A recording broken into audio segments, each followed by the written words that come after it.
반갑습니다. 타임 레버리지. 시간을 들여 막대한 수익으로 치환합니다. 소중한 하루가 밝았습니다. 오늘도 건강하고 행복한 하루 만들어 가시죠. 정직, 성실, 겸손, 초심 다지면서 함께 성장해 볼 수 있도록 하겠습니다. 천천히 들어가 볼까요? 리플사가 또 하나의 라이선스를 취득을 받았어요. 이 EMI라고 하는 라이선스죠. 바로 룩셈부르크에서 공식적으로 승인을 받고 있습니다. 이 전자화폐기관이라고 하는 라이선스, 아무한테나 안 주는 그런 자격이다라고 볼 수도 있겠죠. 플레임은 일렉트로닉 머니 인스티튜션이라고 해가지고 전자화폐 면허를 확보했구나 볼 수가 있습니다. 이 유럽 전역에 대한 결제 라이선스를 취득하면서 이 유럽의 총 27개국에서 이제는 합법적으로 리플 페이먼트 결제 서비스를 제공할 수 있게 된 것이죠. 역시나 리플의 공식 홈페이지에서도 룩셈부르크에서 완전한 라이선스를 정식 허가받았다 나오고 있고요. 실질적으로 올해 1월 벌써 지난달이 됐죠. 영국의 금융감독청으로부터도 이 EMI 라이선스를 받았는데 이제는 영국뿐만 아니라 유럽 전역에서도 승인을 받았구나 확인할 수가 있고 지금 리플사는 현재 전 세계적으로 75개 이상의 규제기관 라이선스를 보유하고 있다.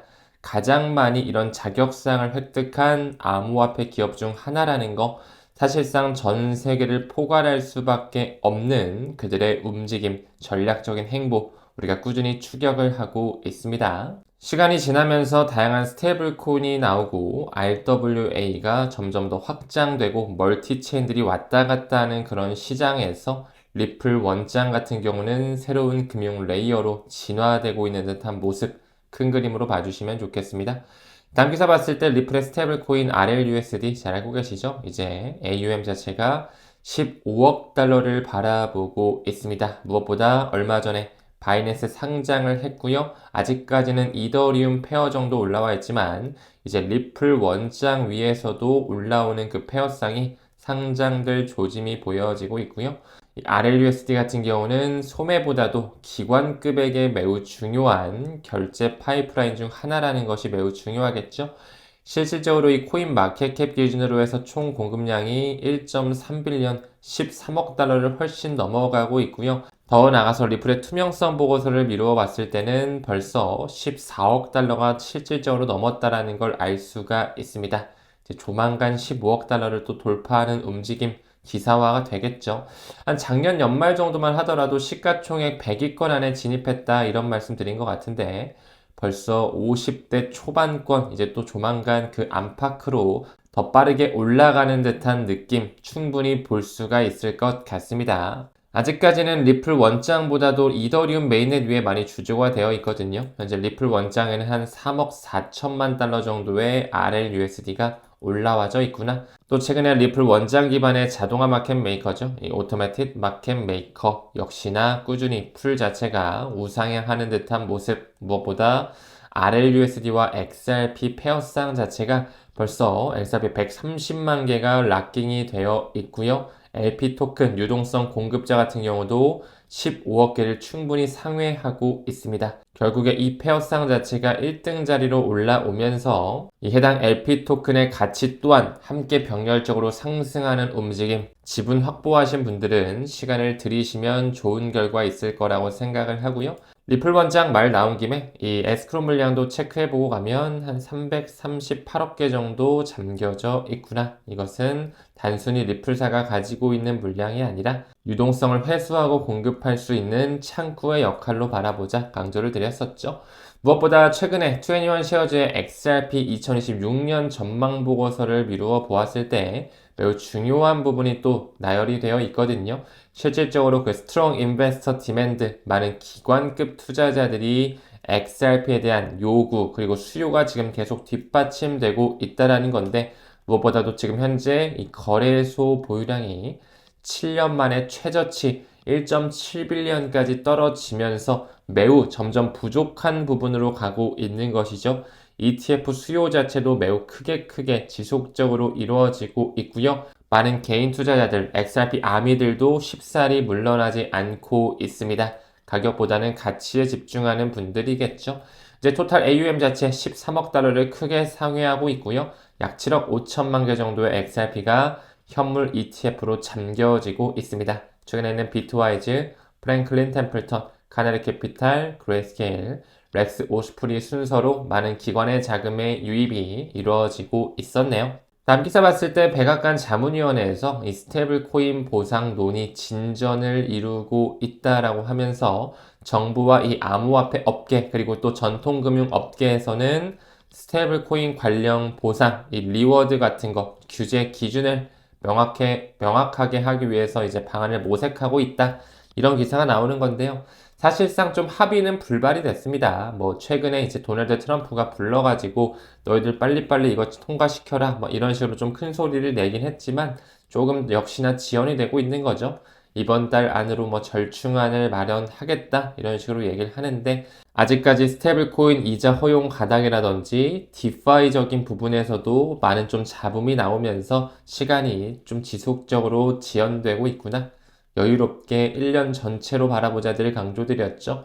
뭐 무엇보다도 2026년이 아니라 2027년까지도 미뤄질 가능성 여러 기관에서도 지금 점치고 있거든요. 최근에 또 시티은행에서도 시장구조 명확화 법안 최종 통과가 어쩌면 2016년이 안 될 수가 있다. 내년으로 미뤄질 수도 있다라는 거죠. 무엇보다 이 디파이 정의 명확화 자체도 큰 장애물로 평가가 되고 있다. 스테이블 코인 보상 이런 것들 시간이 조금 더 우리가 생각하는 것보다 딜레이가 될 수도 있고 또 이게 통과됐다라고 해서 바로 가격에 반영될 확률도 크지 않을 수가 있다라고 하는 좀 보수적인 스탠스가 필요해 보입니다. 다음 기사 봤을 때 백악관에서 케빈 워시 차기 연준 의장으로 지명이 됐죠. 적임자다라고 하면서 지지글을 게시했고 또 그 뒷배에 금융 서비스 포럼이 뒷받침을 하면서 적임자임을 또 강조하고 있는데요. 해당 트위터죠. 이 백악관의 트위터에서 매우 적합한 인물이다라고 하고 케빈 워시와 도널드 트럼프가 사진을 찍힌 모습이 함께 게재가 되고 있습니다. 파이낸셜 서비스 포럼에서도 매우 적임자를 잘 데리고 왔다 이런 식으로 얘기를 하고 있는데 사실상 뭐 케빈 워시의 뒷배라든지 그의 배경을 봤을 때 그들이 추종하고 밀어줄 수밖에 없는 인물이지 않을까 이렇게도 느껴지는 것 같아요. 케빈 워시는 뉴욕주 출신으로서 스탠퍼드 학부, 하버드 로스쿨을 거쳐서 모건 스탠리의 M&A 부서에서 경력을 쌓았다. 매우 엘리트 코스를 밟은 사람이죠. 또 조지 부시 대통령 때부터 이 백악관의 국가경제위원회 NEC라고 불리죠. 그때 특별 보좌관으로도 일했던 인물이기도 하고 35살 매우 젊은 나이에 연준 역사상 최연소 이사직을 역임했던 이력까지 2011년도였죠. 아마 그때로 기억을 하는데 그때 이제 임명이 되면서 전형적인 월가 워싱턴의 엘리트 코스를 밟은 인물이구나 볼 수가 있고 사실 이 배경보다 더 중요한 거는 이 밑단의 문단들이다라고 말씀드릴 수가 있습니다. 연준 퇴임 이후에 스탠퍼드 후보연구소에 들어갔고 무엇보다 이 스탠리 드라켄밀러 패밀리 오피스 등등 보수적인 성향을 가지고 있는 헤지펀드 엘리트 네트워크와 긴밀한 유착 관계를 가지고 있다. 인맥이 아주 탄탄하다는 걸 알 수가 있고 2002년 유대계 화장품 재벌 잘 알고 계시는 에스티 로더 가문의 상속녀 제인 로더와 결혼을 하면서 장인어른 뒷배가 장난이 아닌 거죠. 여기 나오는 것처럼 세계 유대인 회의 회장이자 동유럽 유대학교 박물관을 후원해온 로널드 라우더를 장인으로 두게 된 것, 이 부분이 매우 크게 작용될 것 같습니다. 아무쪼록 유대계 금융 엘리트들과 끈끈한 유착 관계가 여러모로 보이죠. 또한 그의 장인인 로널드 라우더 같은 경우는 이 공화당의 대표적 거부로 잘 알려졌고요. 무엇보다 트럼프 대통령의 학창 시절 동창이기까지도 하다. 트럼프한테 우리 사위 좀 잘 밀어줘 이런 식으로 말할 수 있는 인물이지 않을까.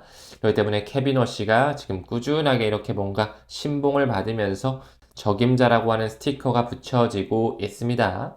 아무쪼록 최근에 앱스타인 문서가 재점화되면서 여러 가지 잡음이 만들어지고 있는데 또 어떤 시나리오가 펼쳐질지 지켜보시죠. 다음 기사 봤을 때 비트코인 최근에 계속적으로 지지부진한 흐름을 보여주고 있죠. 30% 넘게 물렸지만 매집을 고수하고 있는 영국 기업이 있네요. 영국의 스마트 웹 컴퍼니라는 곳인데요. 꾸준히 평균 매입 단가보다 낮은 시세에 왔음에도 불구하고 흔들리지 않고 추가 매입을 하고 있습니다. 또 최근에 스트래티지라든지 메타플래닛 같은 경우도 가격 하락에 개의치 않고 그들의 자금으로서 비트코인을 매집하고 있었죠. 우리 또한 비트코인뿐만 아니라 XRP 역시 내재 가치를 보고 중장기로 길게 바라볼 수 있는 눈을 길러야 되지 않을까 생각을 합니다. 다음 기사 봤을 때 그레이스케일의 보고서에서 비트코인 하락은 규제에 대한 명확성이 없고 양자컴에 대한 불확실성으로서 하락이 나왔던 것이다. 뭐 이런 식의 보고서를 썼는데요.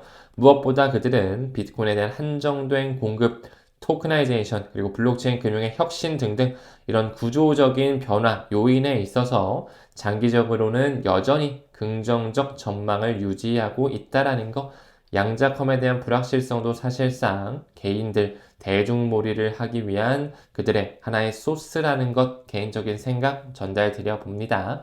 무엇보다 CME 그룹에서도 나스닥 크립토 인덱스 NCI 지표를 실시간 가격을 제공하면서 기관 투자자들이 리스크 테이킹을 하고 시장을 효율적으로 추적할 수 있는 관리 플랫폼을 또 진화하고 있는 거죠. 이런 것만 미루어 보더라도 기관들은 계속적으로 블록체인을 받아들이는 스탠스를 취하고 있다. 확인을 할 수가 있고, 다음으로 일론 머스크가 스페이스 X에 XAI까지 통합을 시키면서 정말 초대형 IPO를 계속적으로 준비시키고 있습니다. 1조 2,500억 달러 정도의 기업 가치를 목표로 하면서 아마 올해 하반기가 될 것 같아요. 또 그 나스닥 상장이 됐을 때 주식 시장뿐만 아니라 코인 시장에도 좋은 흐름이 나올 수 있는 확률 정도만 열어놓으면서 중장기 사이클로 코인 투자 이어가시죠.